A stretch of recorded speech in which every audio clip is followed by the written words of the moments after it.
Hello and welcome to our Reboot review. I'm Paul, And I'm Dave. and this week we are discussing the episode number 7. This episode originally aired in Canada on October 1st, 1997, and it's airing in the States again finally, this one not airing until November 7th, 1998. Well, on the one hand, yay, things finally back over in the States, but oh man, what a one to start back up with when they get it into there. Yeah, so they didn't get the first half of season 3, Hmm. which is weird, but okay. This episode was also written by Dan DiDio, who we've talked about previously, but I felt Yeah. it was worth mentioning. Okay, let us start off with the number one song in America this week. Now, we're going based off of the Canadian release date, of course. Yes, yes, yes. Again, around with that. Early October 97. Yes, and with who's been sitting on the airwaves for the last while. Uh, It is a different song than last time. it's that's very nice to hear in this case. Not not to say it's bad with hearing the music, but still it can only sit there for so long, but as it sits, nothing is immediately coming to mind. Mm, music, music, music. Nah, marvelous case of there were particular things I listened to as a kid, but wasn't anything that was on the radio. It is Four Seasons of Loneliness by Boys to Men. Understandable, but also a marvelous case of I have no idea what that song is Neither until do I. it's played, and then it's like, oh god, the memories. Oh, already. Number one movie in America this week. Again with that on the first. Again with a couple movies around at the time. Hmm, This is a yeah, maybe you've heard of it, maybe you haven't kind of one. It did all right, but it's not the kind of movie that I would be like, yeah, Dave's definitely seen that. Okay, not like one of those big bombshell ones that like everyone No, and their grandma knows that this movie exists. It's a little more niche. no, it did well at the box office, but it wasn't well received. Mm. Oh, damn, even with that clue, nothing is coming to mind. So it is a little film called Kiss the Girls. Like it rings a bit of a bell, but aside from that, nothing. Yeah, it was a wannabe Silence of the Lambs kind of thing. Like supposedly related to Silence of the Lambs, but or kind of more knockoff-ish. No, it was like Silence of the Lambs made a lot of money. Let's make something similar. But sort of a case of make it try to make it as different as possible so there's no copyright issue sort of things. Yeah, I mean it doesn't involve any of the same characters, but it's like let's try to make the same style of movie. Ain't that always marvelous? Marvelous case of something does good and everyone's like, oh, let's do that too. Yeah, and it always works out super well because originality is dead. Anyway, Yeah. Yeah. let us move on to video games for this week. Video game wise, Uh, especially with the stuff that's been around. there's only one, and I'm not familiar with it. It's a Hmm? PC game, and I don't have an exact release date, which is why I put it here. It just says October 97, so. But it's a game called Combat Chess. I'm sure it's a thing. Like the first thing that comes to mind was like simple little chess game, but has the additional fun of the play characters interacting with one another. Yeah, Just like basically, yeah. pawn stabs a guy. It's like pawn makes chess interesting. Yeah, that's basically exactly what it seems like. Hmm. Alrighty, let us get into this episode.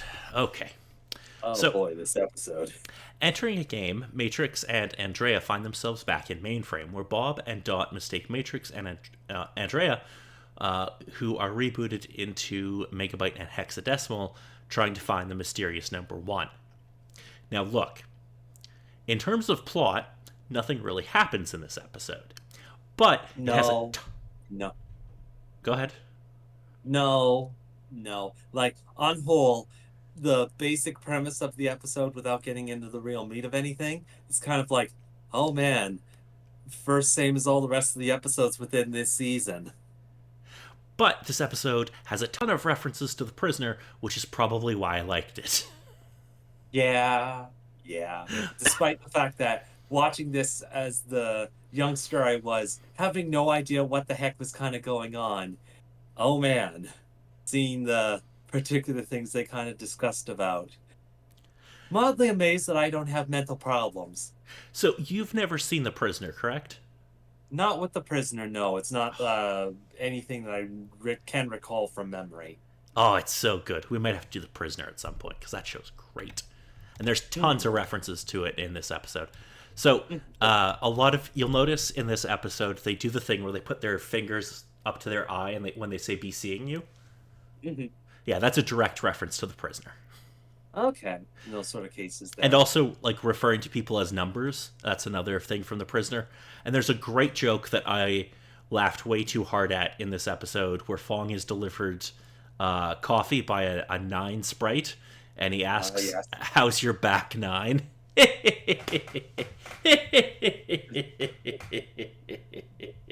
That's the worst joke, but I loved it. It was definitely a thing. It was one of the things that gave me mild pause, and it's like, there's probably a joke there, but I have no idea what it is. It's a golf joke. Hmm. The back nine being the last nine holes of a golf course. Yes, yes, yes. Yeah.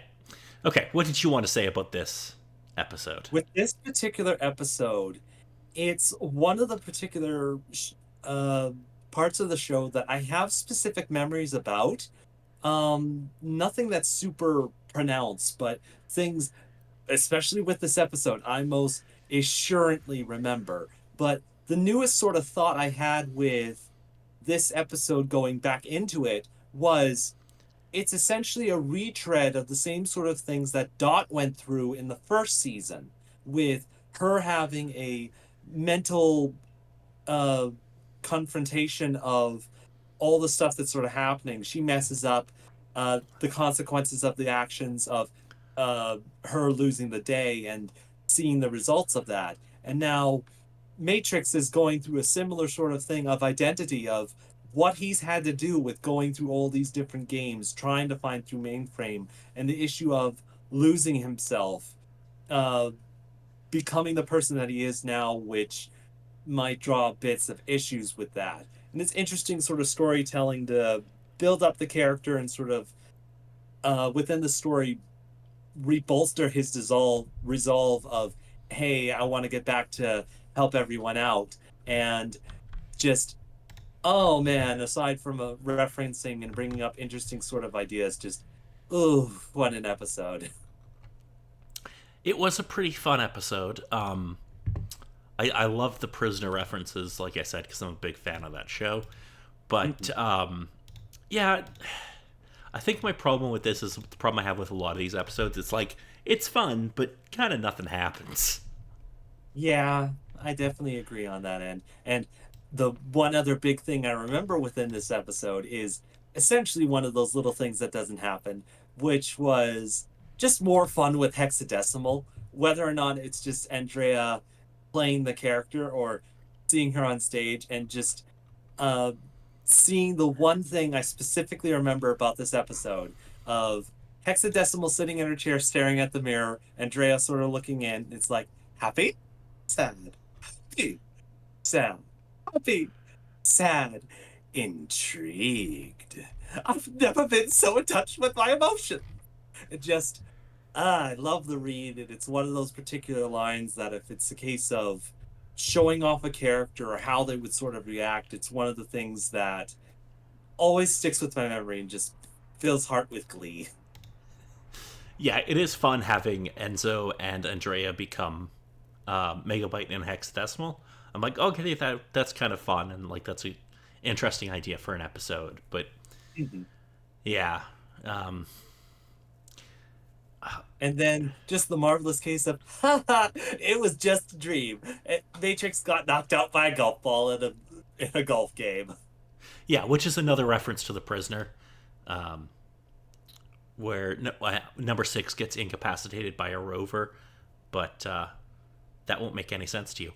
Also, we Yeah. see at the end of the episode where they go back to or Matrix comes back to like becomes conscious again. We see there's a bear, a hat, and something else. I don't remember what the third one was. The three other characters they're golfing with. Honestly, with the bear type character, it's a bit more of a tiger because of the orange and the stripes. Right. And Yeah. then the hat, the specific hat is a sombrero, Right. which Yes. how can a sombrero golf? Probably that's not the question. And then, of course, the last one, it's a shark. Right. Okay. So the bear or the tiger, that rather, reminded me of Hobbs from Calvin and Hobbes. I don't know if that was Most definitely. intentional, but I definitely got that vibe. Hmm. Or it was just a tiger and I like tigers, so, could be either. I also wonder if it wasn't like another golf reference because like Tiger Woods would have been big at that time. And I wonder if the other two were like references to other golfers that we just didn't get. Maybe, but I could see it with one, but nah, nah, there's a possibility, but nothing that I know of. Yeah, I don't know. I don't follow golf. Anyway, did you have anything else about this episode? I think on whole, for the basis of the episode, for what it is, thankfully it's kind of the last one that sort of fits within starting off the season, getting at least an idea of how it sort of goes. But it's like, okay, we're finally kind of through with it, and we're now kind of get some more of a stable plot line and kind of really start moving this train along. But nevertheless, it was always fun to watch. It was. And the next episode we'll be discussing is called The Episode with No Name. Yeah. Oh, spaghetti western vibes. Yes. Uh, so, uh, so what is this episode about? So,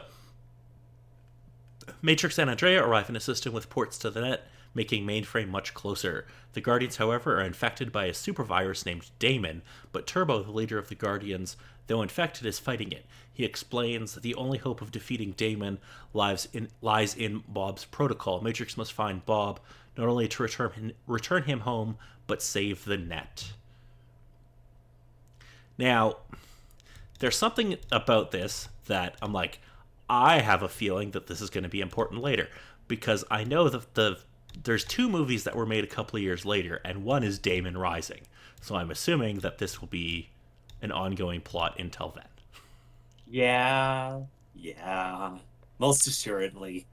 But until then, I'm Paul. And I'm Dave.